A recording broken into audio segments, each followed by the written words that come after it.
No, now it's recording. My bad. I guess you can always edit it. Jayla, do you understand? Do you know what cryptocurrency is? No. Would you like to learn? Okay. Well, do you know what money is? Yeah. Really? Show me money. Yeah, tell me what money is. Or can you show me what money is? Money? Hold on, I'll be right back. Well, for those that are thinking, what is money? What's the first thing that comes to your mind? When I think of money? Yeah. Honestly, things I could buy. What I can do with money comes to mind. What can you do with money? I can purchase things. Things like a house, a car. I can purchase things to survive. Purchase things for survival. Yes, sir. Purchase items, services. Exchange, yeah. Yes, Exchange. sir. Yes, sir. Yeah, absolutely. So what's the first thing what do you use for money? What do you mean, what do I use for money? For transactions? Yes. I use my debit card mostly. Your debit card? Yes, sir. So,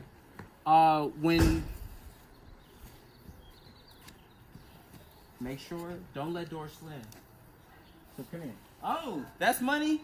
That's money. This is that's what money is? Yeah. That's what money is? What is that? What does that say? $1. A dollar, or what does it say? $8. No. What does it say? Blinky. Start. No. What does it say?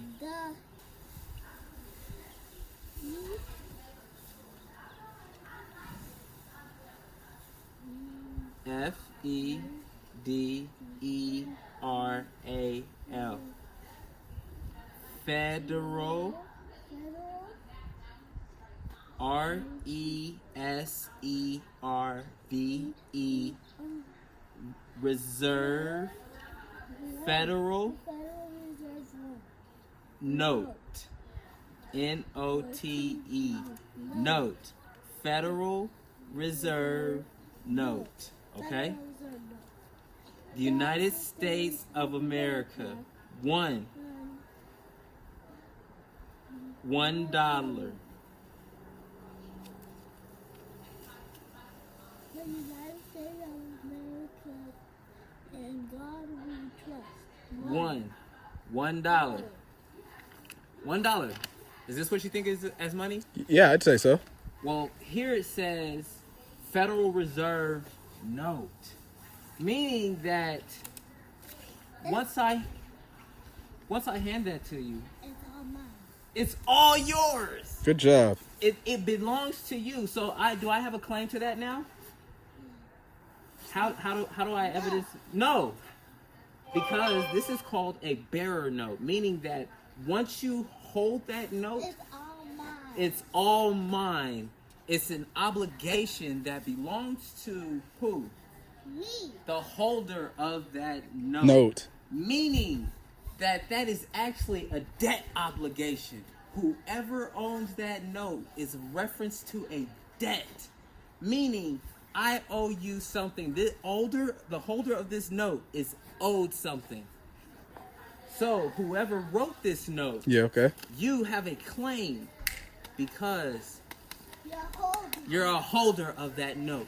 Absolutely. That is representative of an asset, an obligation. An obligation. The Federal Reserve note. That is the writer of that note, and that note belongs to who? The person that's holding it. Meaning, it is the possession. I hold it. You hold it. But this is what happens sometimes. You see, how many times did that money exchange hands and 3 times? 3 times, yeah. Oh, look at her. She's making sure to hold on to her note now because why? Is that valuable? Yes. You can use it and buy something. You can use it and buy things. So now we have a what? Obligation. Yeah? Thank you. You know what? The fact is we think of money, we think of value, and thank you, baby. We think of money and we think of value in the wrong way. we think of this being important, more important $20. than this. Is it not though, Dr. Montgomery? I mean, after all, you have $1 in one hand and I have 20 in the other. Aren't they not different? The 20 is just $2 bills, but it has a zero behind it.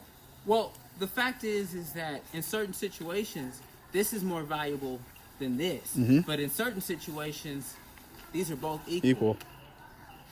Watch this. The same amount of paper that's in this $1 bill is in here. Yes, sir. So depending on the situation, if you're cold and the only thing that can keep you warm is the money, what you gonna choose? Keeping the money or you freezing to death? I'm definitely not going to freeze to death. I'm definitely not gonna freeze to death. So Well, how valuable is that really? how valuable is that money Not at all at that versus point. versus your life? Hey guys, Not valuable at all. you know That's the that fact. Money is made out of trees. It's made out of paper. It's made out of cotton. It's paper and cotton. So it's trees. It's cotton, but it's also paper. So it's not made out of leaves. The fact is that when we think of money, we think of currency. This is all this is. This is notes, a Federal Reserve note, a debt obligation. Let's try to read this. So now when we look at what we think money is, And we they have both have different faces. we have to understand that we're talking about what I'm willing to exchange for what I need. So do I really need this when you are a videographer or a producer or a storyteller and I'm the person telling the story? What is truly money? Because now what are we exchanging? We're exchanging services, and now your services is as good as money. It's a container for your freedom, your life, your time, your work. It's representative of that. And so now, if you look at money as being a container for that, then every time that you build, you can say that that's money. This is really just currency, because this is what we use in circulation. And now we use our debit cards. So you've already been utilizing cryptocurrency. You don't even know it. So to stop you right there, doctor, would you say that instead of money, would you say all money is a representation of what value I bring to the table versus being value itself? Or am I misunderstanding what you're ultimately saying? That is a very interesting perspective.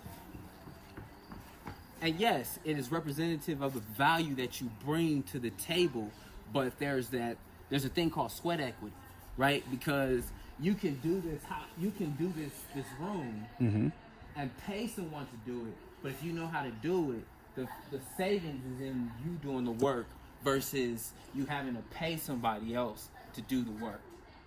Does that make sense? Yes, it does.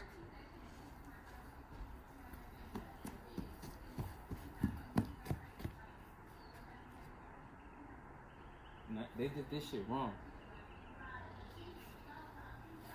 This needs to be galvanized. They got steel with aluminum. They're gonna have to redo that one. Yeah. So when you look at it from that perspective, right? You save in what you know, and you lose in what you don't know and what you can't do for yourself.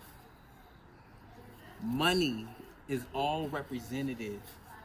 So when you look at money being truly a container for your time, your freedom, your life. Hey baby, I didn't know you were out here. Hey.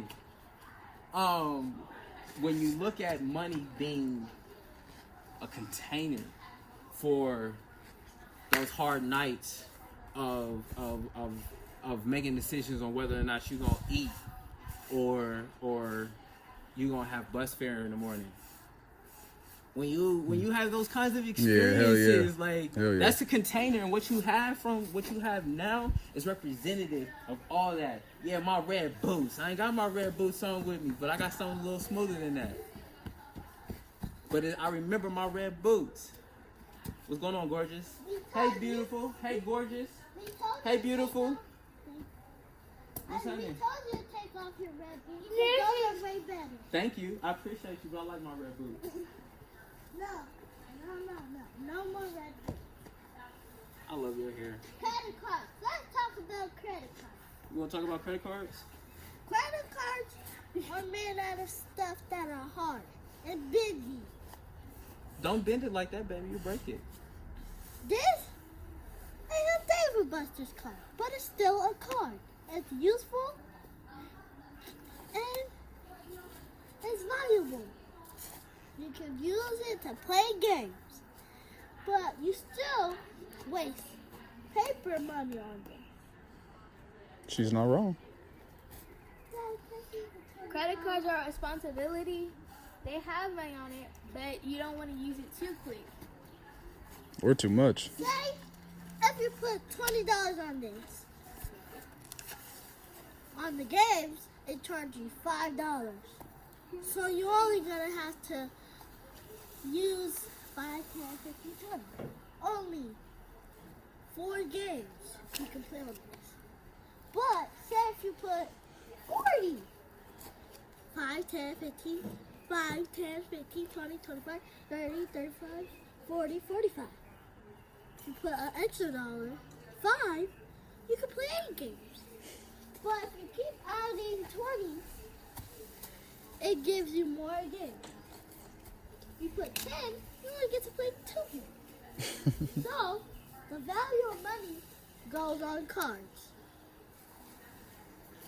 You go, girl. Which is an excellent segue. An excellent segue. Do you know what a segue is? No. That means you came in and you said, "Hey, I'm laying down the foundation, Daddy. I'm laying down the brick For something I'm new. following this." And then I come through. I come through and say, "All right, bam. Here's the railroad, and and we turn that railroad into a landing strip, into a runway." And we turn that runway into a launching pad. That's a segue, meaning that there's a progression and a alignment with what you had and what the vision that Daddy has, and your vision coming within that and expanding, and then moving on into the direction that you need to go into, or Haley needs to go into. But all I'm saying, guys, if you waste money on cards, you might as well just save paper. Because paper is better than cards. You can break it up. And then once you lose this, you can't get it back. But paper, you can get your money back. Oh, you gotta get the mail. Get the card and mail. But if it's paper, you can just go to the bank and easily just get your money out of the bank and get it back. Cards, you lose, they gone.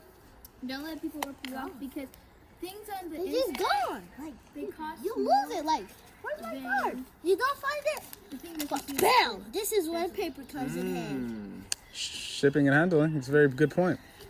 It is. And the fact is that we look at domestic shipping costs. We need to keep the United States Post Office open. And the reason why is because you never want your government not to be able to provide the most basic needs. Whenever you put in the hands of a private entities, they are profit driven. They cannot be ran for, the government cannot be solely dependent on private entities to perform just such a basic service as mail service. The United States Post Office needs to be kept open for this reason alone. Why do you think Walmart can now charge more for groceries than the other grocery stores? Because of the coronavirus. Partially because of the coronavirus. Partially. And they need stuff. Because now people are spending more money on the stuff that they need. On the stuff that they that Walmart has. You better go, Sahela. Now they're like spending. You better more go, girl. on it. They, I mean, they're making it cost more. Like They're not- gas, they make it go low because now people are not going the roads more. And that's They- what it is. they want You better all go, girl. the money in the world. So But they can't get it because some people already got stuff that they need at the house. And they're making more stuff good so the people can buy it and use it. And so they can have all the money to the shelf. But that's not how word works. You got to leave how it is. Leave it how it is. You don't need all the money because if you want all the money, then no one else is gonna have money. And sometimes, if you work, you get money on Friday. So if you don't have no money, just stay at home. Don't tell anybody that, oh, we're selling chocolate. We're selling chocolate. We want some chocolate. And then you say, I really want some chocolate. Like, I really want some chocolate. But Well- you don't need it. You just want it because you see it. well, let me say this. There's a thing called supply and demand, a concept called supply and demand. And when something gets in low supply and there's a high demand, that means that the producer or the person selling that product can charge a higher price because now all of a sudden there's no, it used to be on the shelves, no problem. And then now it's no longer on the shelves because every time people buying it up because they find it important. More valuable. This. They're doing that on purpose to get all the money in the world. Exactly, and the fact is that's supply and demand. When supply is higher than what people need, right? The people can charge lower prices because there's an excess. There's an excess. Thank you. Let me tell you this. Everybody, just don't buy something that you see. And if you buy it, you might not like it, but you still buy it. I bet you. And then you just give it away. You just throw it away. And you're wasting your money. Let me- Throwing it away. What were you saying, Haley? Not only this, but before the quarantine happened, people weren't taking advantage of the hand sanitizer, and now they are. And Yeah. so now we're run out. Not exactly. But there's not even, you can't find it at the Dollar Tree, can't find it at Walmart, and you gotta tell me that they've been shipping chemicals. You can't tell me that they ain't got bleach. You can't tell me they ain't got bleach. Where's bleach at? You're hiding it in the back, price gouging. But the fact is that if you're an American company who receives bailout money, you should not price gouge the American people. Point Let me blank tell period. you this. That's greed, and that's taking advantage. Now here it is. You want to be a free market capitalist, but when it comes to asking for the American people's money and help, oh, you take it. And the fact is that you've gotten it. Big corporations have gotten this long before small businesses have. Let me tell you this. People, Businesses only pay $300 billion in taxes, and the other you, 2.9 trillion comes from the American people off our backs. let me, They've got more in bailouts than what they've paid in taxes. And we've gotten way less than what we pay in taxes. We pay $2.9 trillion in taxes, and we only get 200 some odd or 300 some odd billion dollars of that stimulus. All right, you want to put in the $1,200. $1,200 times 400 million people. Okay, $4 billion. $400 billion. Okay, that's $600 billion right there. Okay, that's what you spend on the American people. $600 billion, yet we put up $2.9 trillion. Madness. Know your government. Know your government. What's up, my love?